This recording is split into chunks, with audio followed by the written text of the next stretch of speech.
pretty girl. What do you think, Strawberry? Happy Thanksgiving, pretty girl. It's turned into a beautiful day. The sun set is gorgeous. I'm gonna give hay and finish up and go home and finish relaxing.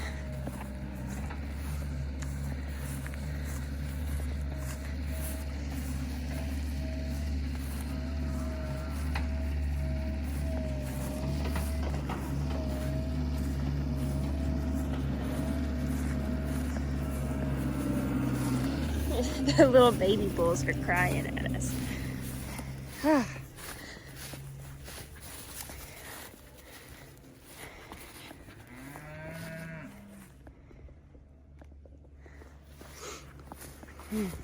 Absolutely gorgeous.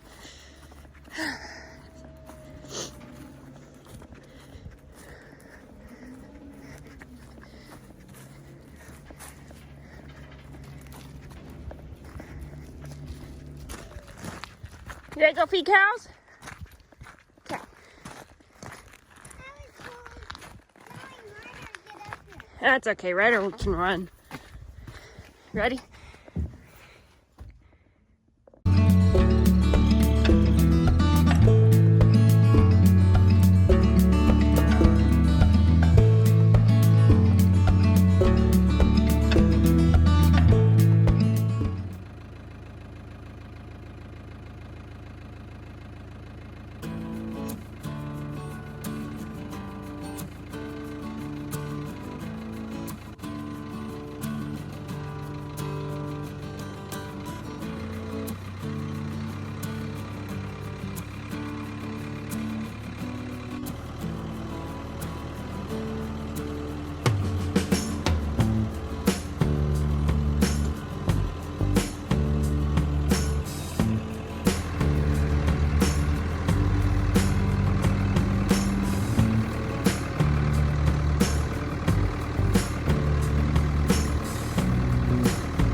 Obviously ready to go.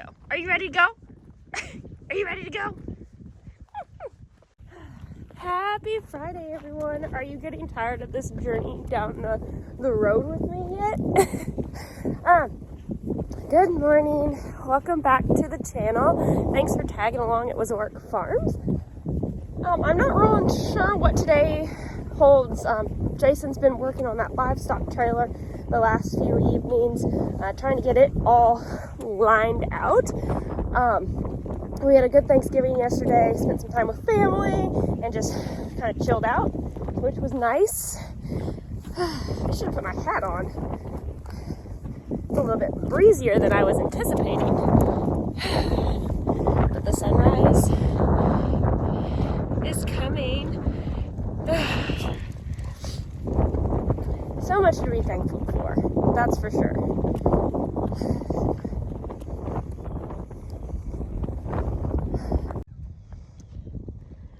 That view never gets old. Ever.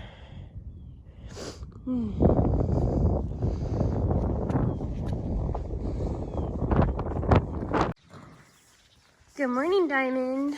The boys are still out in paddock pastures. I'll bring them up later today when I get all the stalls cleaned out. What do you think, pretty girl? Hi. How's it going? You're dirty. I'm gonna get your stall cleaned out today. Yeah. So morning chores is kind of my time.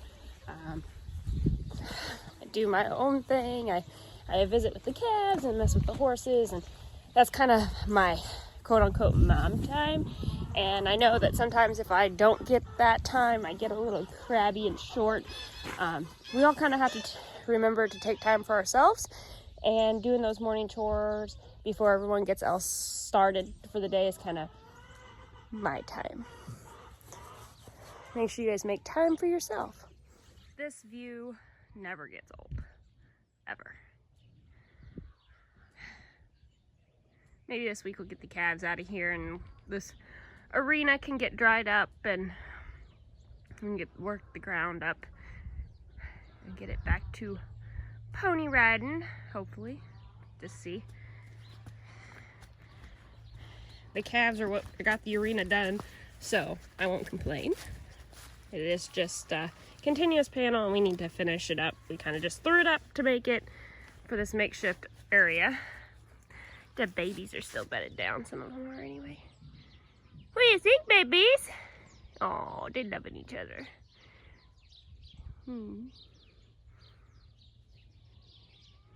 So this video may be just a little bit different than the others. I thought I would take some time just to kind of talk today about a few things, the history behind Wieczorek Farms, my why behind this channel, just collaborating, as you would say, and sharing, I guess, our farm story. If you followed along, you guys kind of know we're hay farmers.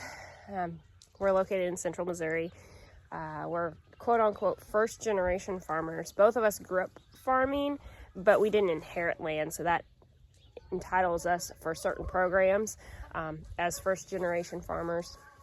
And Jason started the hay business here at home on the homestead, which is what I call his parents' place, the homestead, just with a few acres and doing hay for his SAE project in FFA back in 2006, 7, sometime back in then, when he started that. And then he was given some land, rented some land from a neighbor who helped him jumpstart and was kind of the backbone behind him and his parents getting it up and running. He's just continuously grown it over the last several years. I would say in the last 4 is when it's really like just hit, like peaked. In 2018, I was still working full-time. I was trying to become a financial advisor for myself, not just work in an office, but run my own office more or less. And that put a lot of mental stress and I don't know, a lot of stress on myself because I really wanted to succeed, but I was doing it for the wrong reasons. And at the end of November, after my test and everything, Jason kind of sat me down and said, hey, this isn't working. This isn't what's really going to make you happy. And he'd been saying this probably that whole year. Like, he supported me, but in the back of my mind, I knew, like, he was guiding me to a different direction. And he's really good at that. So at the end of 18, we made the decision that I would leave my career and I would be a stay-home farm wife. So last year we had hired hands. Jason's always had a hired hand or hired hands along through the way, not just me helping when I could or his parents helping when they could. There was a summer that my dad helped as well, but never me being here. So last year was a trial period with the hired hands, and it was much needed for me to kind of ease into this whole thing. I got to be mom, I got to be wife, I got to be farmer, I got to run my ponies. And then last fall in 19, the hired hands found different jobs and left us. And that was okay because we kind of needed to test the waters out for ourselves. And we made it. We made it through the final stretch of second cutting. It was tough. It was a learning experience. If you don't work with your spouse 24/7, you don't quite understand that. Meaning maybe it tested our marriage more than it's ever tested it. And then so 2020 rolled around, and Jason's like, we can handle this, just us. And we did. We've made it. We did the whole 2020 season, him and I. His parents helped as needed. My parents came over and helped one afternoon in the fields. But for the most part, Jason and I did it together. And I'm really proud of that. It's not... hay making is a lot different than row cropping. Row croppers have a spring season, and then they sit all summer, and then they have a fall season. They run really hard for a couple weeks and then have all summer off, and then run a couple hard weeks in fall and then have off until they do it all again. Hay season starts typically April, May and runs till September, October, weather depending. We got a late start in 2020. The weather it was cool and damp, and we didn't really get started till May, which threw our alfalfa cuts off. I'm gonna let Jason talk more about the alfalfa in general. 2020 in a whole, it wasn't too bad. Yeah, we had some challenges. The kids were home. It made me more grateful for so many more reasons, because I had never been home. I've never been a stay-home mom or wife until now. So that was a really big learning curve, how to juggle all those things. And I am very thankful that Jason urged me. I have leftover makeup on my face. Sorry, didn't realize that. But I didn't realize just how much I needed to be home until I'm home. So we did all this year. Final count on the hay count on the baler counter was like 28,000 some. That was, for me, it was a little tough of a number to quite grasp, because in the past, last year we did 42,000, but we didn't do about, 125, 150 acres of second cut. We left it for possible grazing, for winter grazing for the cows. Diamond, quit. She hears me. I don't want her knocking on the stalls. So for us to go from 42,000 last year to what we did this year, it seemed like a huge number jump, but we didn't have hired hands. It was just Jason and I. We got a late season. Our barns are full. Like when we stopped haying, we were having to put hay outside, or we were leaving it on the trailer for Jason to deliver the next day. That doesn't usually happen. Usually we have barn space. We have my baler sitting in the horse barn. We had his baler sitting in the horse barn at one time. So a lot of moving parts. There's a lot of changes coming. And I would say good changes. Like we're going to be doing some different things for the cattle side of things. We're managing our hay business different. We swapped out the large round baler this spring. We took a huge gamble, sold it, bought a big square baler. But for our marketing reasons, we needed to do that. Jason is going to start doing some more marketing for those big squares soon, but there really hasn't been a need, and the weather's just not there yet for us on the hay side yet. Hay doesn't really start selling more or less until it cools off and becomes winter time. So we've just been stockpiling and sitting and waiting, and that's what we do. I'm going to finish up a few things and go home and make some breakfast, and then I'll chit chat with you all more a little bit later. Are you sneaking some breakfast? Do you need more hay before we start work? What do you think, Diamond? Come here. Come here. Come on. Good girl. You're such a good girl. Yes. You don't know about the phone, do you? I forgot my camera, so do it this way. Yeah. You're such a pretty girl. Yes, you are.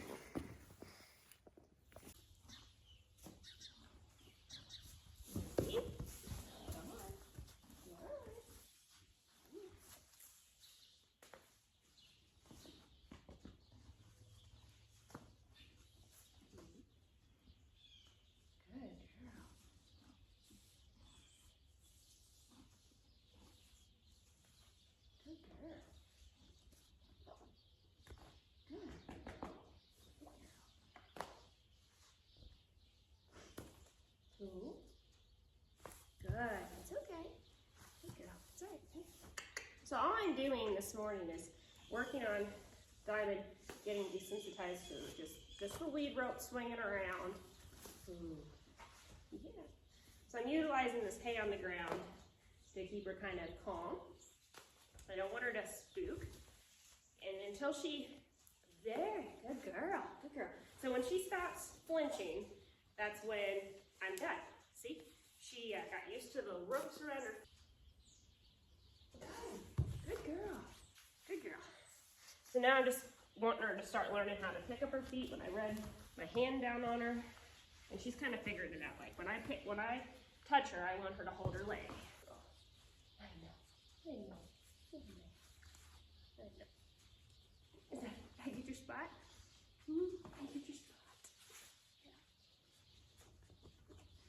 So she's licking and chewing. I don't know how well you can see that in the camera, but when they go to licking and chewing, that's their like call. They gaze.